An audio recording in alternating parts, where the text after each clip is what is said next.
What's up guys, tuturo nga natin dito ba't ang baba na nakukuha nating views katulad ng account na to na nakakuha lamang ng 1 or 3 views sa kanyang mga YouTube shorts. Unang-unang dahilan, syempre wala tayong old account or age account na tinatawag. Paano ba natin matatawag at ba't kailangan ba natin ng age account? Ang age account dapat ay tumatagal natin ang ating YouTube account ng 2 to 3 months. Ganyan na dapat katagal. Kasi ang kadalasan ginagawa ng iba, gumagawa sila ng new YouTube account nila. Then mag-i-spam sila ng sobrang daming videos. Yan, tignan nga natin example tong account na to. Ano ba mangyayari sa ating YouTube account kung ganito ang ating gagawin? Magmamas upload tayo sa ating new account.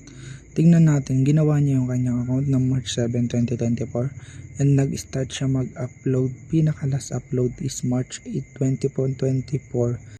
Kung titignan na mabuti, diba guys, it only takes 1 day na nakapag-upload siya ng 26 videos and nasayang lamang ang kanyang oras dahil kung babalikan nga natin ang kanyang mga videos, isa lamang ang nag-hit kay YouTube algorithm sa kanyang 26 videos na in-upload sa kanyang YouTube account.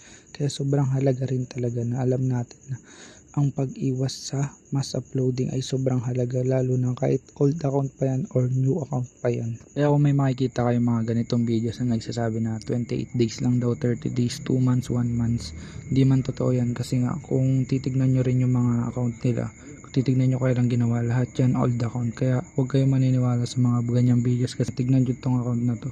Kung titignan nyo, kumikita na yan sa Reels. Pero kung tignan nyo yung account niya, 2021, diba?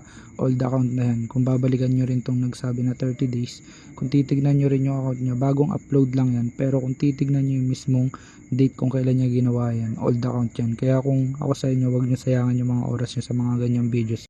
So yun nga guys, dito na natin tatapusin ang ating video. Maraming salamat sa panonood and don't forget to share, follow, like ang ating videos. Thank you.